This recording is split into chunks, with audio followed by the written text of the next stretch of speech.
I get a lot of DMs every single day into my TikTok, into my Instagram from people saying, I am a engineer, I am a teacher, I am a construction worker, and I want to start using AI.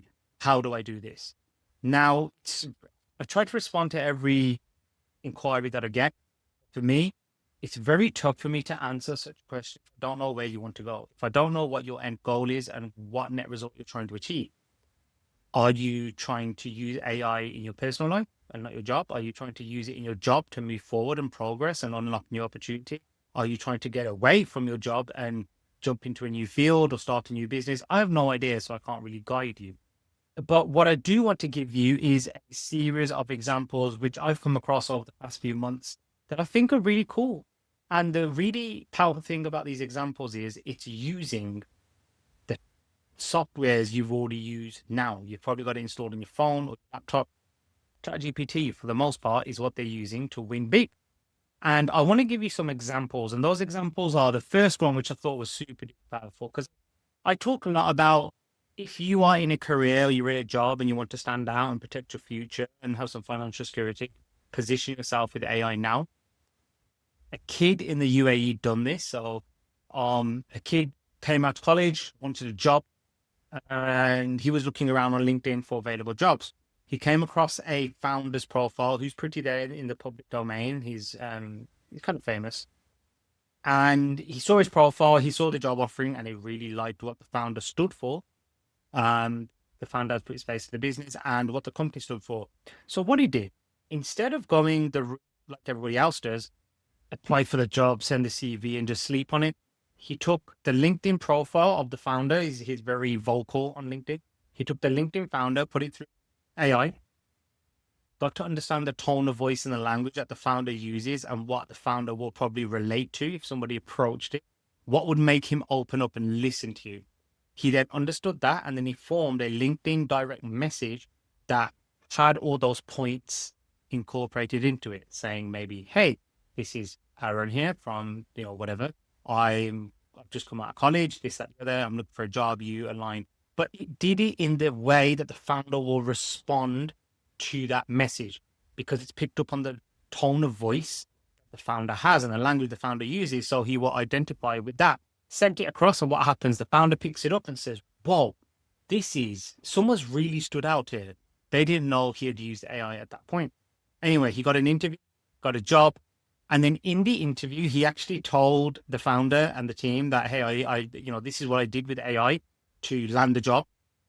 They were that impressed. The founder was that impressed. He made him the head of AI in that business. And it's a large business. There's a few things there. One, the employee or the apprentice, whatever you want to call him, showed a lot of initiative and showed that he had an innovative mindset to do that. And then number two, that said employee has climbed the ranks that would have otherwise took 6 or 7 years to do.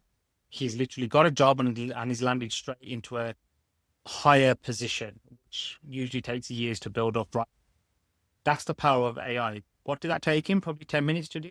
Copy, paste the URL, put it into an AI, figure it out, put a prompt in, and then send across a message. But that 10, 15 minutes has landed him a job. Incredible. Incredible use of AI, honestly. Another one which I thought was really cool for those of you who have kids is there's a dad who reimagines his kids' dreams by using AI. And now he offers a service out to other parents looking for insight. So what he does is, if his kids have nightmares or dreams, the next morning he will sit down, talk to them. What was in the nightmare, what was in the dream, just to get an insight into what's happening in the kids' minds. Maybe there's a series of dreams that all point towards the one thing that kind of gives you an insight on how to manage it. He would sit down, explain the dream, write it all out, and then he would sketch. He would sketch the child's dream just so we could bring it to life a little bit. And if the child said, yep, that's what I saw, it was a big, giant, cuddly teddy bear walking through a forest and there was a witch, he then puts that sketch through ChatGPT and then he gets ChatGPT to create an image based off that sketch, a friendly image. And that image that comes back, they're insane. Like hearing about a kid's dream, trying to understand it versus seeing the kid's dream are two different things. And I think it unlocks some very important insights. And some of the dreams were very scary. Honestly, there were these really scary figures in there. But again, it's an insight into your kid's mind, and it kind of puts into play how imaginative kids are. We sometimes don't think that, but yeah, it's incredible. And now he's offering that same service out to other um, parents looking for insights. So I think that's really powerful. Again, used on ChatGPT, easily done. What else do we have here? Another one which I did not too long ago. I took my mom's prescription that she got from the hospital, and I removed all the sensitive data and I put it through AI to analyze her medical condition. And I put in her other data points as well. For example, she's of a South Asian heritage, and this is how old she is. She lives this lifestyle, blah, blah, blah. And AI gave me everything back tailored to her. So in UK, the health system, the healthcare system it's struggling through no fault of their own. And sometimes things are overlooked. I've had this way too many times. So this essentially gave her like a second in command, and it gave some really personally kind of tailored advice, which is really good. So getting it to analyze your medical conditions, or maybe have a medical report or something, I think that's great to have a second pair of eyes and try to remove some of what may be human error.